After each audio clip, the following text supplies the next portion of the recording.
Take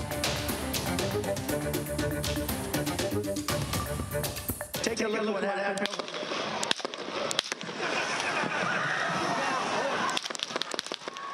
We begin with breaking news tonight out of Butler, Pennsylvania. Former President Donald Trump had to be rushed off stage after what officials are calling an assassination attempt. Law enforcement officials say the person who opened fire today was 20-year-old Thomas Matthew Crooks. He's from Pennsylvania, and they are confirming he is dead right now. Good evening, and thank you for joining us. I'm Kirsten Holmes.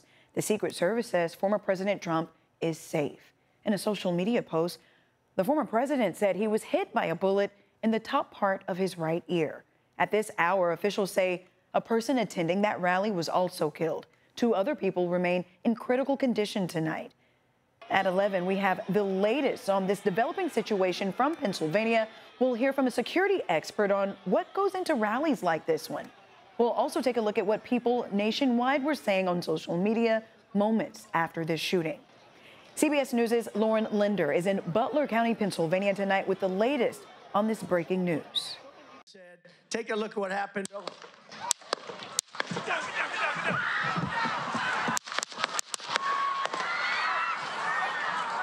Secret Service agents rushed former President Donald Trump off stage after shots were fired, moments after he began speaking at a Saturday evening rally in Butler County, Pennsylvania. We had what we're calling an assassination attempt against our former president, Donald Trump.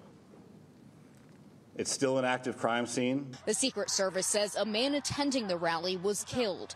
A doctor standing nearby tried to help him, performing CPR. The guy had spun around, was jammed between the benches.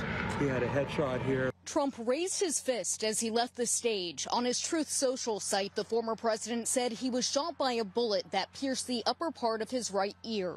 I knew immediately that something was wrong in that I heard a whizzing sound, shots, and immediately felt the bullet ripping through the skin. He wrote, much bleeding took place, so I realized then what was happening. He was treated at a local hospital and released hours later. A New York Times photographer captured what appears to be one of the bullets. I just hear these 4 shots and everybody's screaming drop, and you can see the blood like splatter on his face, and the Secret Service just barricades him. The Secret Service says the gunman was outside the cordoned off area of the rally, standing on an elevated structure, and that he was shot and killed by a member of the agency's counter-assault team. We're not prepared at this time to provide the identity of the potential shooter.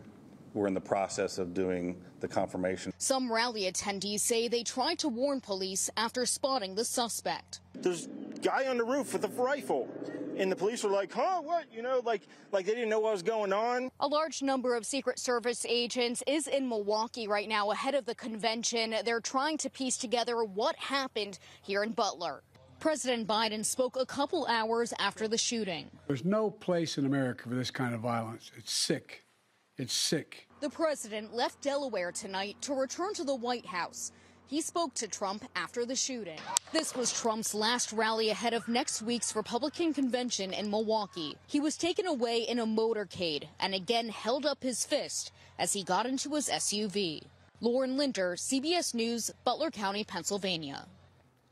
The Department of Homeland Security Secretary Alejandro Mayorkas says the agency is now working with the Biden and Trump campaigns to take every possible measure to keep them safe during campaign events. CBS 8's Alex Lai spoke with a security expert who shed some light on the challenges Secret Service faces at political rallies. Right now, there's more questions than answers regarding security at the event. There's talk of where the shooter could have been and if Secret Service failed in their duty. I spoke with a security expert to find out more. You've got snipers on the roof, and you've got plainclothes people in the crowd. You've got layers and layers of security. Sean Van Diver is the founder of the San Diego chapter of the Truman Security Project. He has years of experience in national level security.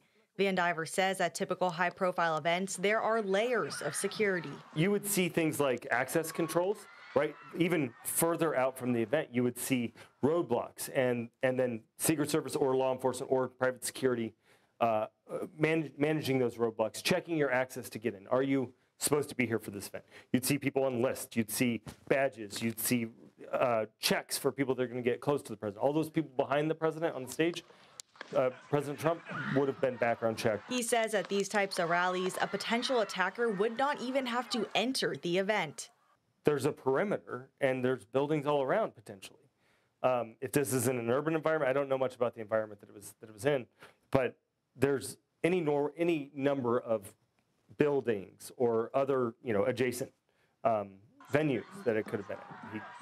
This person could have been from anywhere. While many believe today's shooting is a security failure, Van Diver thinks the Secret Service did their duty. You can't stop every attempt at violence, every attempt at anything. And I would say that they succeeded today, right? The president is okay. The shooter's dead, and unfortunately, we've lost at least one attendee. As far as security at future events, Van Diver thinks once they figure out what the failure was here, they'll make sure it doesn't happen again. I'm Alex Lai for CBS 8. Thank you, Alex. Meanwhile, people across the country took to social media to react to today's violence. CBS 8's Esmeralda Perez has stayed up to date with the latest on X. She joins us in studio with reaction.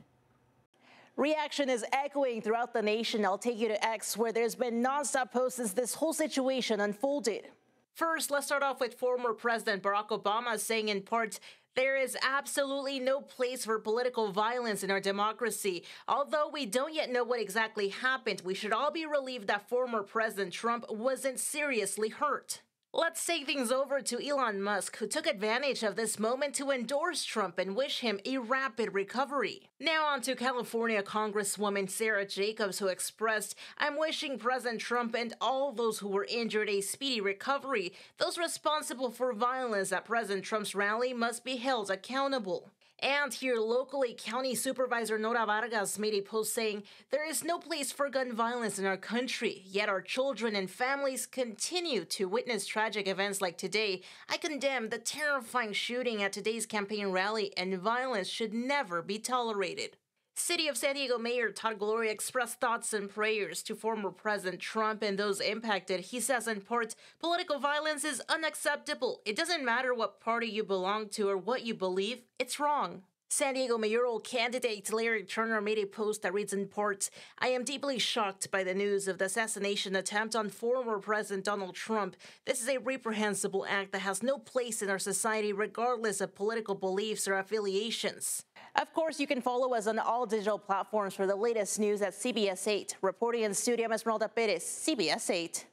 Thank you, Esmeralda. Stay with us on CBS 8 News as we continue to follow this breaking news story. We'll hear thoughts from local leaders following the shooting and what this means for the Republican National Convention that is set to start on Monday.